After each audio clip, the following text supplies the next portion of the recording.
প্রকাশ্যে কার্যক্রম না চালালেও ক্যাম্পাসে ছাত্র শিবিরের সাংগঠনিক কার্যক্রম থেমেছিল না বলে জানিয়েছেন ছাত্র শিবিরের ঢাকা বিশ্ববিদ্যালয় শাখার সভাপতি আবু সাদিক কায়েম।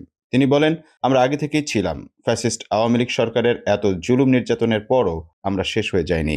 2016-17 শিক্ষাবর্ষে বিশ্ববিদ্যালয়টিতে ভর্তি হওয়া কায়েম সম্প্রতি রাষ্ট্রবিজ্ঞান বিভাগ থেকে মাস্টার্স সম্পন্ন করেছেন। গত 5 বছর তিনি হলে থেকেই পড়াশোনা করেছেন, গোপনে চালিয়েছেন সাংগঠনিক কার্যক্রম।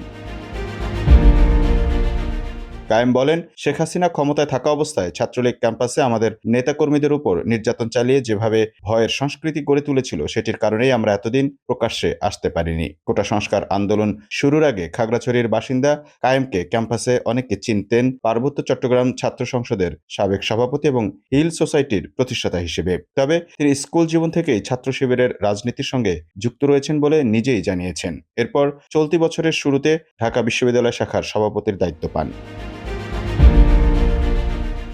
কায়েম আরো বলেন, এখন যেহেতু ফ্যাসিস্ট আওয়ামী লীগের পতন হয়েছে, সেহেতু তারা বাদে বাকি সব সংগঠনের সঙ্গে ঐক্যমতের ভিত্তিতে ক্যাম্পাসে আমরা সুস্থধারার রাজনীতি করতে চাই। ছাত্র শিবিরের বিশ্ববিদ্যালয় শাখার পূর্ণাঙ্গ কমিটির তালিকা ইতোমধ্যেই চূড়ান্ত হয়েছে জানিয়ে তিনি আরো বলেছেন, খুব শিগগিরই নামগুলো প্রকাশ করা হবে। আমন মাহফুজ, টাইম নিউজ ডেস্ক।